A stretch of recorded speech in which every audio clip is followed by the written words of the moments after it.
முதுமை ஒரு வரம். முதுமை ஒரு வரம் என்பது நம் நாட்டிற்கு ஒவ்வாத வார்த்தை. மேலை நாடுகளில் உண்மையான உணர்வுபூர்வமான வாழ்க்கையை அவர்கள் ஓய்வூதியம் பெறும்பொழுது தான் வாழத் துவங்குவார்கள். அவர்கள் தங்களை தாங்களே பார்த்து கொள்வார்கள். யாருடைய துணையோ அவர்களுக்கு தேவையில்லை. அவர்கள் ஓய்வு பெறும்பொழுது அவர்களை சுற்றி பணம், வீடு, நண்பர்கள், மருத்துவமனைகள் என்று பல விஷயங்கள் அவர்கள் அருகில் இருக்கும். 60 வயது முதல் 90 வயது வரை இன்பமாக வாழ்க்கையை வாழலாம். அவர்கள் நினைத்ததை செய்யலாம், எங்கும் போகலாம்.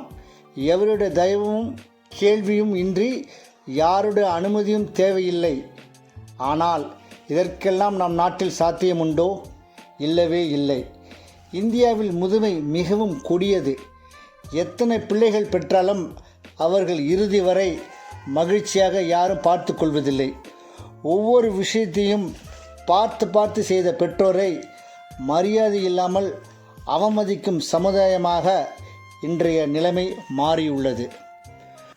நமது இந்தியாவில் முதுமை என்பது வரமா என்றால் அது கேள்விக்குறிதான். இந்த சமுதாயம் முதுமையை போற்ற தயாராக இல்லை.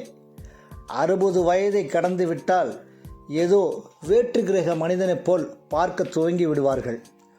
உழைத்து கொடுத்து பல நன்மைகளை செய்தவர்களுக்கு எந்தவித அன்பையும் உயர்வையும் சுற்றமும் உடன் இருப்பவர்களும் கொடுப்பதில்லை. முதுமை என்றால் என்ன? அது ஒரு உயர்ந்த பொக்கிஷம்.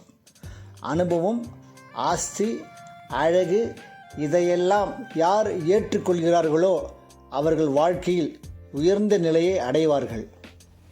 முதுமையின் வான் உயர்ந்த அனுபவத்தை பயன்படுத்தி கொள்ளுங்கள். அவர்கள் உங்களுக்கு சொல்லும் அறிவுரை அவர்கள் பல நாட்களாக இரத்தமும் வேர்வையும் உழைப்பையும் கொடுத்து சம்பாதித்த அனுபவங்கள். அவர்களை என்றும் உதாசீனப்படுத்தாதீர்கள். உங்களுக்காக உழைத்து தன்னுடைய 40 முதல் 50 வருட உழைப்பை பிள்ளைகளுக்கும் பேர பிள்ளைகளுக்கும் கொடுத்துவிட்டு மன நிம்மதியோடு வாழ்பவர்களை வெறுக்காதீர்கள். அவர்கள் கேட்பது 2 வேளை காஃபி, 3 வேளை கொஞ்சம் உணவும் தான். உடல்நிலை சரியில்லை என்றால் மருத்துவமனைக்கு அழைத்து செல்ல கூறுவார்கள். உங்கள் வாழ்க்கைக்கு அஸ்திவாரம் போட்டு கொடுத்தவர்களை ஒருபோதும் மறவாதீர்கள். முதுமையை போற்றுவோம். அவர்களின் வாழ்க்கையில் ஒளியை ஏற்றுவோம்.